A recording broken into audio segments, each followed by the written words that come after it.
You sued your doctor for medical malpractice and your case goes all the way to trial.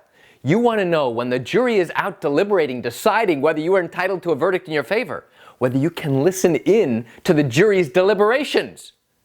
Can you? You want to know the answer? Come join me for a moment as I share with you some great information.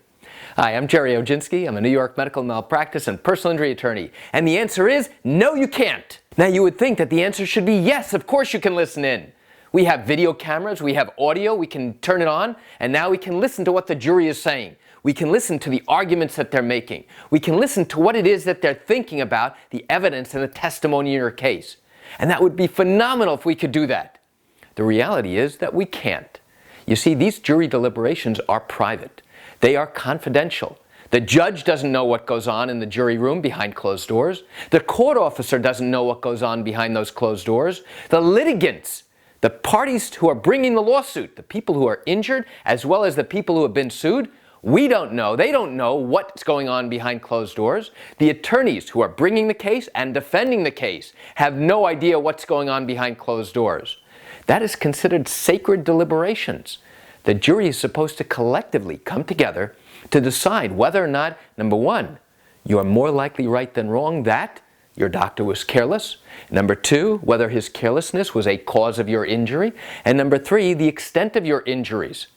All of those things take place behind closed doors. Now, the technology is clearly available. We could put cameras in the jury deliberation room. We could put microphones in the jury deliberation room. And we could all watch on closed-circuit TV in another room or even in the courtroom. How cool would that be? It would allow us to have an insight into exactly what's going on. And I have to tell you something. From my standpoint, from an attorney's standpoint, it would give me incredible insight into what the jury is focusing on, into what things they believe were true and which ones were not true. And not only that, it will help me in future cases when I try them on what to focus on and what not to focus on. So it would be a great educational tool if, in fact, we were allowed to do that. But let me tell you something. Nowhere in New York can that happen. Nowhere will that be allowed to happen.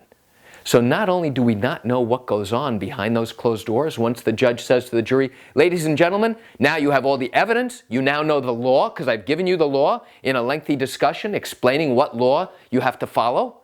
Now you have a series of questions that you have to answer in order. Now it is time for you to go back to your jury room and to go ahead and answer those questions. So now you might be wondering, okay, we don't know what goes on behind closed doors. What happens if the jurors need to use the bathroom? What happens if they need to take lunch? What happens if we break for the day? All those things get addressed. The bottom line is, there are bathrooms in the jury room. Number two, the judge decides when we break for the day, and he gives the jury instructions on what to do if they have not yet reached a verdict. And part of those instructions are really, hey, listen, do not discuss this with anybody.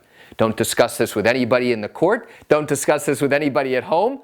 Wait until you come back tomorrow morning and you continue your deliberations. Only then can you discuss it. So what about lunch? Okay, the court actually goes ahead and buys the jury lunch because they don't want the jury leaving the jury room.